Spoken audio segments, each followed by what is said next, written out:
Hey friends, it's a Monday afternoon. It's about 4:30 p.m. Eastern here on Monday afternoon. I almost forgot to record the introductory video to this week. It's been a little bit of a hectic day around here, as Mondays tend to be, and I just forgot to record the video. So I was coming back in from getting the kids from the school bus, and here we are. I just wanted to make this real quick video. We are encountering in chapter 4 of A.J. Levine's text another healing story that then becomes a controversy story, as we saw in chapter 3 last week. In this healing story, however, we have a person's response to the healing that is more appropriate to the ideas within the gospel account. So whereas last week, their response to healing was annoying. A.J. Levine said this person is petulant, that they were not appreciative, and they did not identify the person who healed them, at least not initially. And then got sort of Jesus in trouble by calling them out to, quote unquote, the Jews.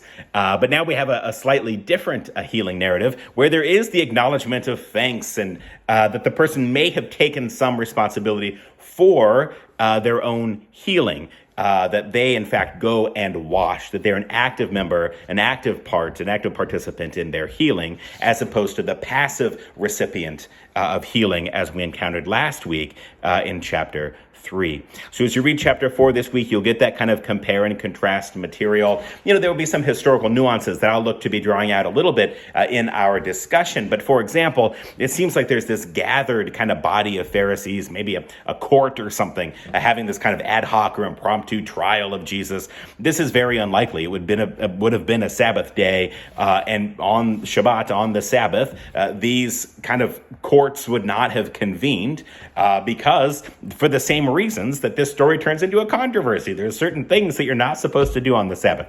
So we do see that there's kind of a reconstruction of events in order to fit the narrative to kind of what's happening.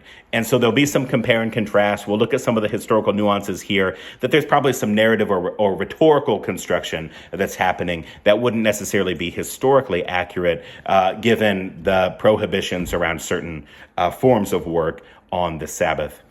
We're seeing also how John's, the author of the Gospel according to John, does have a pretty good sense of Jerusalem, a pretty good sense of the temple kind of topography, where the healing pools or the ritual baths, the mikvah, the mikvot in plural, where the mikvah might be located, etc. So we think that this is probably more of a cosmopolitan author as opposed to a Galilean fisherman. There seems to be more kind of metropolitan awareness for the author of John's Gospel. So that's the thing just to continue to be sort of attuned to. But whereas last week we were a little bit surprised, a little bit caught off guard by some of the negative rhetoric attached to the annoying person who was healed, who was petulant. I think one person in the discussion said they were flabbergasted by the way that A.J. Levine kind of wouldn't let up with the annoyance of this person healed. We have a very different response to healing this week. So that compare and contrast work, I think, will be worthwhile. We'll continue to play with themes of light and darkness, and we'll be thinking some about what is faith.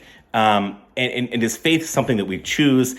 Do we choose things like sight is interesting, right? That we know that our brains are processing all of these inputs, all of the stimulus that's coming in. And in some sense, we sort of choose what we see. We choose what to believe. We choose what to follow. So I think these themes of light and dark, these themes of blindness versus sight, these themes of choice versus things that you're not actively able to choose in your life, these are some of the more abstract themes that come under discussion in chapter 4 of A.J. Levine's text. I think that's an adequate introduction. This chapter is a bit shorter than chapter 3 was, but maybe that provides an opportunity to have a little bit more interplay, compare and contrast between chapters 4 and chapter 3 as we look at these healing narratives that become controversies, and we look at the response of the person who is healed. So that's your very quick introduction to chapter 4 this week. It is Monday, November 4th. I voted early, and so I'm already voted, but I hope you have a plan to vote tomorrow in the general election if you have not yet voted early or by absentee ballot.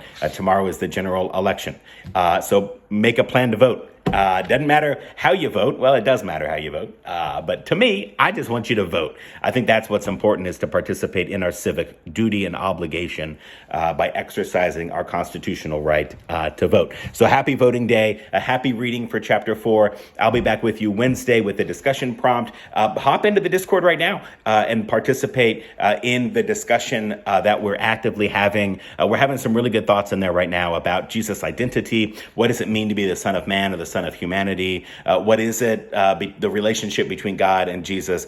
Is it a sonship, a relationship, a father-son? Is it a different sort of intimacy that's happening? Is Jesus a bridegroom to Israel, like Shabbat is a bridegroom to Israel, like God is a bridegroom, at times described in that way for Israel? So a lot to reflect on and to remark on Jesus' identity. And that chat is happening a little bit in the Discord server right now. So go to the Discord, participate in the chat. We're going to read chapter 4 this week. I'll be back with you Wednesday with a discussion prompt, and go vote tomorrow. Okay, much love, fam. I'm out.